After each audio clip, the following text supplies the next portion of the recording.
to shut on my phone. This is Jake. So, back to school is coming up. That means you guys are going to be sitting in classrooms all day for 7 hours with other really immature people like yourselves. At least that was my experience. I hated school. But I'm not going back to school.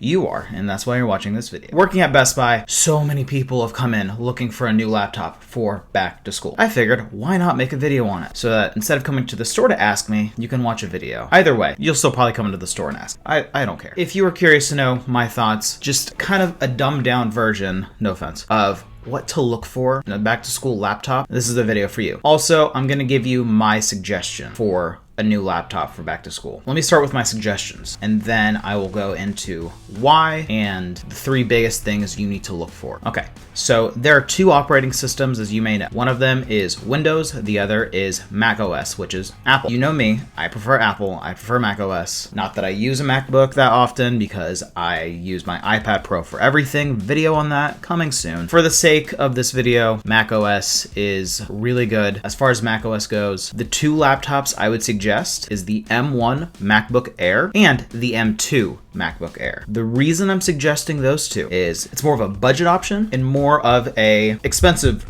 option. $300 more, get the M2. Yeah, if you can splurge on the $300 extra, the M2 Air is much better, much more preferable. I would honestly stay away from the M2 Pro just because I don't anyone needs that, especially when you can do the M2 Air for $100 less. If you are thinking about the M2 Pro, just go spend a little bit more and get the 14-inch. But I feel like those 2 laptops are kind of a little too much for this video right now. I'm just talking about simple back to school stuff. So M2 Air to be the most expensive. The M1 Air at $850 to $900 is a really good price for that computer. The M1 Air is a very capable computer. It's very powerful, very good, especially if you're just a college student, high school student, using it for research, doing papers, using it for entertainment purposes, running some softwares. You're not doing anything crazy. Even if you're doing some light video or photo editing, it's gonna work. The M1 Air is still a really solid laptop, and for the new price of $850 to $900, I've seen both. Phenomenal, great stuff. But again, if you can go a little bit higher and get the M2 Air, do that. My Windows suggestion would be the Samsung Galaxy Book Flex 2 Alpha, that's the name, and the Galaxy Book 2 Pro 360. So the Book Flex is the little brother. It is a 13-inch screen, has an i5 processor, 8 gigs of RAM, 256 gigs of storage up front. That's the base model. It works. i5 processor is, from my understanding at least, much less powerful than the M1 and M2 chips in Apple's computers.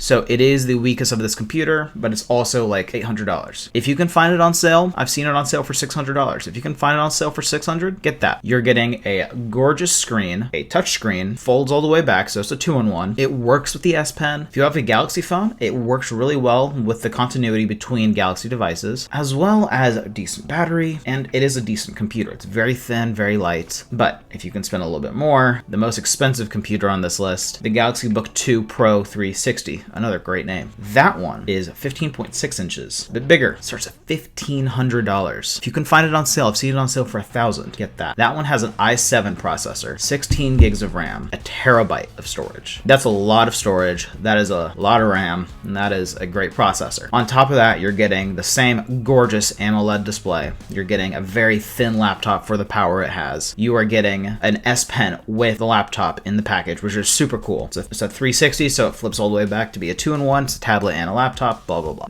So that is a really good computer. The i7 is one of the top of the line processors, and it is going to be much better than the i5. It's not as good as the i9, but in this list, you don't need an i9. Now, what are the processors? What is the RAM? What is the storage? I'm going to make videos separately on the RAM, on the processor, and the storage on these 3 things. But those haven't come out yet and haven't made them yet. So right now, we're just gonna do a video on all of them together. Anyways, okay. The processor is just the brain of the operation.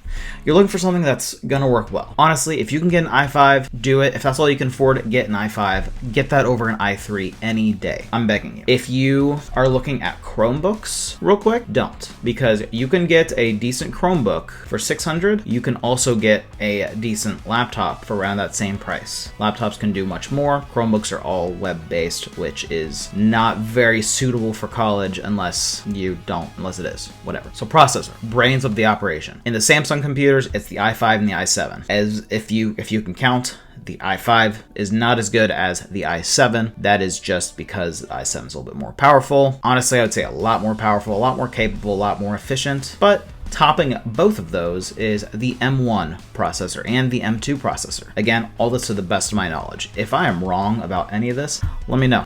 I'd love to know that I'm wrong. I'd like to learn about these things. So if you can afford to get something with an i7 processor, even if it's not the Samsung computer that I mentioned, if you look around and you find a computer with an i7, then that's great. But if you can't, then look for something with an i5. i5 computers are really well-made computers. They're great computers, obviously not as good as the i7. But on top of all of that, next thing you need to look for is the RAM. I will go into more depth of RAM in another video, but for now, essentially all RAM is, in a very basic sense, is how much you can do at once on your computer before it starts getting overwhelmed and bogged down and all of that. The RAM and the processor work together. So if you have an i5 processor, but 4 gigs of RAM, 4 being one of the lowest RAMs you can get, it's not going to work that great. You're going to get somewhat weak performance, and you're also going to get just not much mental bandwidth to handle everything you're throwing at it. So at least get something with 8 gigs of RAM. Now, RAM, you can get more on an i5. I've seen up to 12 on an i5. If you can get 12 gigs of RAM on an i5 processor, do it. That will be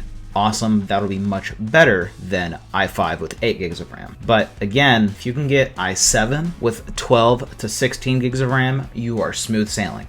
You are going really well. You're having very good processing power. You're having a lot of mental bandwidth, essentially. It's going to be more efficient. It's going to be able to handle everything you're throwing at it so that whenever the crazy project comes up every once in a blue moon, you have the computer that can handle it. Also, it'll last you longer out of college. It'll last you at least 6 years, that'll be really good. So those are the two biggest things I say to look for. Processor, which is the brains of the operation. RAM, the mental bandwidth, how much it can handle before it gets bogged down. Next up, last but not least, in this list of the big 3 is storage. Storage is obvious. How many photos, videos, documents, movies, whatever things you download to your computer, that's the storage. 256 gigs is typically the lowest on a laptop nowadays. I would suggest, 256 isn't bad. There's some controversy going on with the M2 MacBook Air and the 256 versus the 512 version.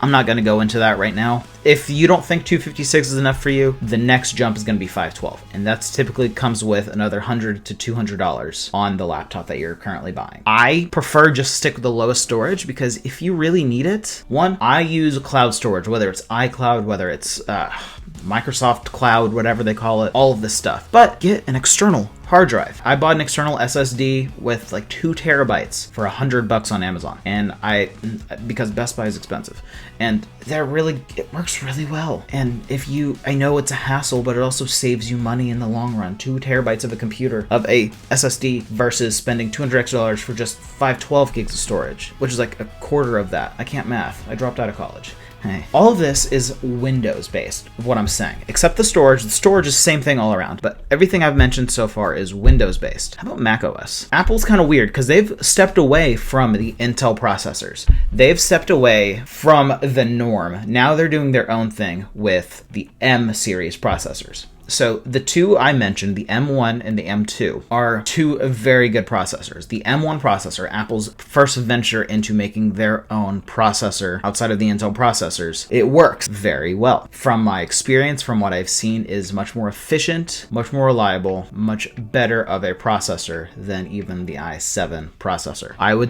Realistically, I would say it's between the i5 and the i7. It'll do things a little bit better than the i7. It'll also do things a little bit worse than the i7. But really, comparison between the M1 and the i7 doesn't matter. If you are going to get a MacBook, then you're going to get a MacBook. If you hate Apple, then you're not going to get a MacBook. It doesn't matter the processing power. All this to say, I think the MacBook, in my opinion, is the better option for the better price. In the M1 processor, being more efficient on macOS requires less RAM, meaning even though it has 8 gigs of RAM, it still acts like it has, a little bit more RAM compared to the other computers that are Windows based that run 8 gigs of RAM. If that makes sense. All of that to say, there are 3 big things you need to look for when you look for a computer for back to school. Processor, RAM, storage. Processor, RAM, storage. That is the biggest thing. Screen quality, screen size, that is a big deal for sure. That's not as important as mental brain power, just how smart your computer is essentially, in a really dumbed down version again, how much mental bandwidth it can hold, and how much stuff it can hold as well. And if you're gonna get a MacBook computer and you are just like, if you're like me and you are never gonna touch a Windows laptop and you're getting a MacBook computer, the M2